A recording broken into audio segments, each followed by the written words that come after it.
now is Democratic Senator Chris Coons from Delaware. He sits on the Senate Foreign Relations Committee. Thanks for being here, Senator. I appreciate it. Xi Jinping saying this about Taiwan, according to state media: the Taiwan issue is the most important issue in China-U.S. relations, and also saying if mishandled, the two nations will experience collision or even clashes, pushing the entire China-U.S. relationship into a highly dangerous situation. Do you see that as a threat from Iran? Absolutely, Kate. That's a threat from Xi Jinping. And our challenge is that we have a distracted president and a distracted Secretary of Defense. I'm the senior Democrat on defense appropriations.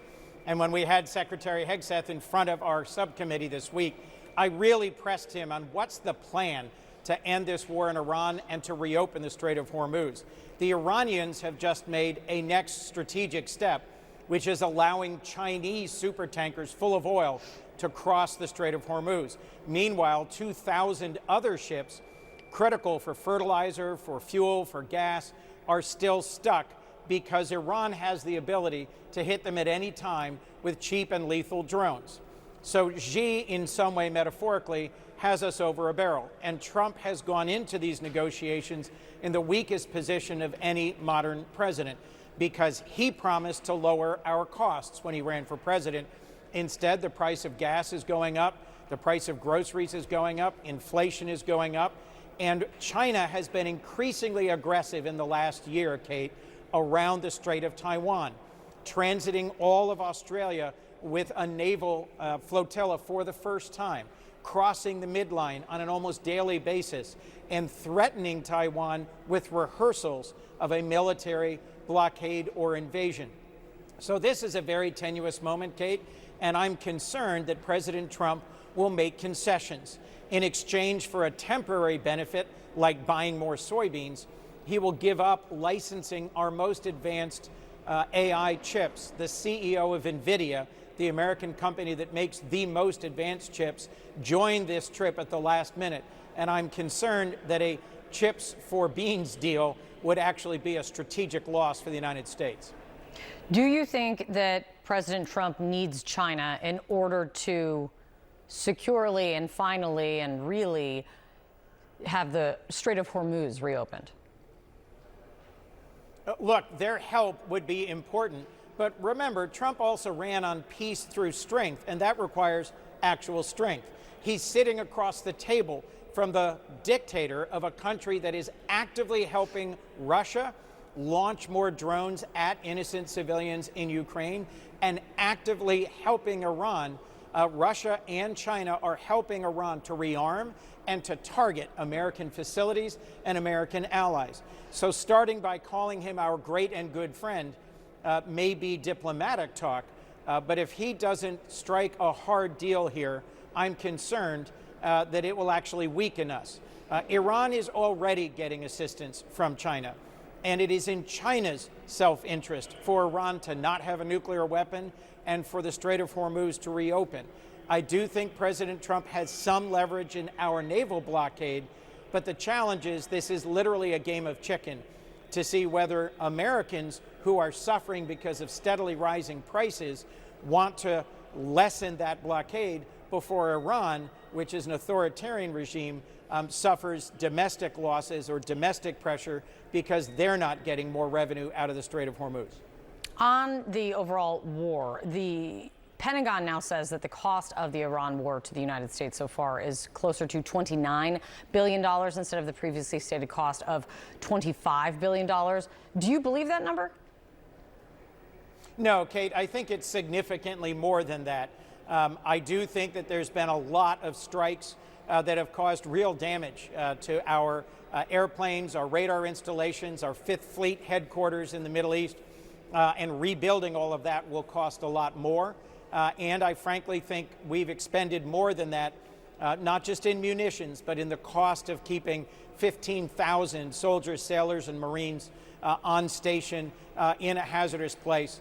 I've recently met with several senior military leaders who've estimated the cost within their services or combatant commands, and I think it'll come in significantly above $29 billion.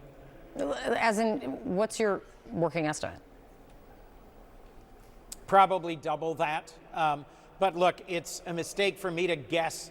Let me just make clear that I'm guessing broadly because the Pentagon has not been transparent with the American people about how much damage Iran has actually been able to do. There's also, Kate, as you know, just been public reporting that Iran still has 2/3 or more of its pre-war stockpiles of ballistic missiles and launchers and of drones. This war is far from over, and as many military leaders in the past have said, the enemy gets a vote. Well, and also along that line, Lindsey Graham spoke out and is not happy about CBS reporting, reporting coming from CBS News that Pakistan is on one hand acting as a peace broker between the U.S. and Iran, but on the other allowing Iranian military aircraft to park in its airfields, potentially shielding them from American airstrikes. The way Graham talked about it in a hearing was, I don't trust Pakistan as far as I can throw them, and said, if that's the case, what CBS is reporting, no wonder the peace talks are going nowhere. Do you think Pakistan is a bad peace broker here? Look, without getting into any of those operational details, I was quite surprised to hear that from my colleague, Senator Graham, yesterday. I do think that Pakistan has very complicated interests and regional alliances. They are a nuclear power. They have threatened to advance proliferation by selling or giving a nuclear weapon to the Saudi kingdom.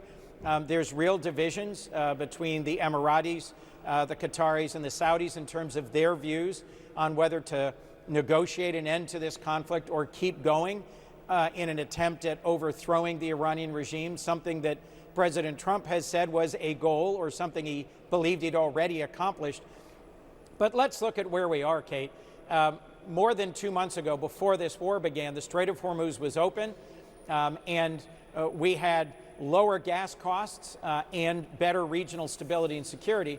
Today, after unloading a huge amount of munitions, and yes, sinking Iran's navy and striking a lot of their ballistic missile launchers, the Ayatollah is still in power, although it's the son of the Ayatollah.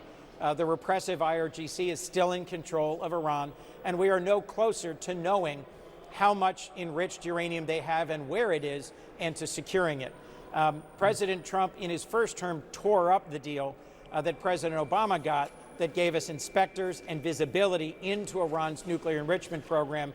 We lack that today, and I don't see a clear path forward. When I pressed Secretary Hegseth in front of our committee for a plan for how this war ends and ends well, he did not present one. We have a lot of unanswered questions here, Kate.